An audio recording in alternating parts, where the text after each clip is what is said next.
সম্মানিত মা বোনের, আপনারা যখন বাইরে যাবেন কখনোই 5টি ভুল করবেন না।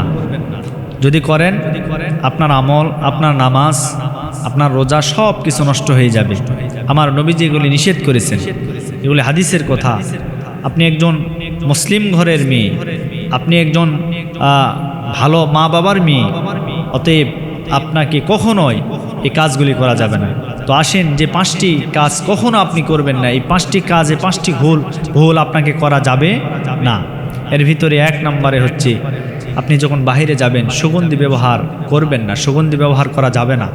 সুগন্ধি ব্যবহার করতে পারবেন কোন সময়? আপনার স্বামীর কাছে যখন থাকবেন, ঘরের ভিতরে যখন থাকবেন, সে সময় আপনি সুগন্ধি ব্যবহার করতে পারবেন স্বামীর মনকে আকৃষ্ট করার জন্য। 2 নম্বরে বাইরে যখন যাবেন এমন অলংকার ব্যবহার করা যাবে না, এমন অলংকার পরা যাবে না যেগুলির দ্বারা শব্দ হয়, আওয়াজ হয়, জোরে আওয়াজ হয়। এজন্য ঝংকারওয়ালা নূপুর পরা যাবে না, যে নূপুরগুলি পরলে পায়ের নিচে শব্দ হয় আর মানুষগুলি সেই দিকে তাকিয়ে থাকে। আমার নবীজি নিষেধ করেছেন। 2 নম্বর। 3 নম্বরে হচ্ছে অযাচিত কাজ ছাড়া এমনি প্রতিনিয়ত বাহিরে ঘোরাফেরা করা যাবে না। আল্লাহ রাব্বুল আলামিন বলেন, অকরনা ফি বুয়ুতিকুন্না ওয়ালা তাবাররুজনা তাবাররুজাল জাহিলিয়াতিল উলা। মেয়েরা তোমরা জাহিলি যুগের মতো বাহিরে বের হইও না, এটা আল্লাহর নির্দেশনা, নিষেধ। তবে হ্যাঁ, যদি বের হতেই হয় পর্দার সহিত, হিজাবের সহিত তোমরা বাহির হও। কাজ যদি থাকে, দেখবেন না কিছু কিছু মেয়ে আছে কোনো কাজ নেই, বাহিরে শুধু ঘুরতে যায়। প্রতিদিন মেকআপ করে সুন্দর করে সাজগোজ নিয়ে বাহিরে ঘুরতে যায়, এদের কোনো কাজ নাই। এজন্য অযাচিত কাজ ছাড়া বাহিরে যাওয়া যাবে না।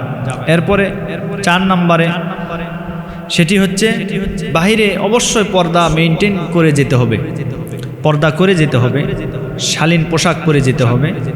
এটা আল্লাহ রাব্বুল আলামিন প্রত্যেকটা নারীদের জন্য ফরজ করে দিয়েছেন, পর্দা করাটা ফরজ। এরপরে সর্বশেষ 5 নম্বরে যে ভুল করবেন না সেটা হলো একা কখনো আপনি বাহিরে যাবেন না। এটা আল্লাহর নিষেধও রয়েছে, আমার নবীজিও নিষেধ করেছেন।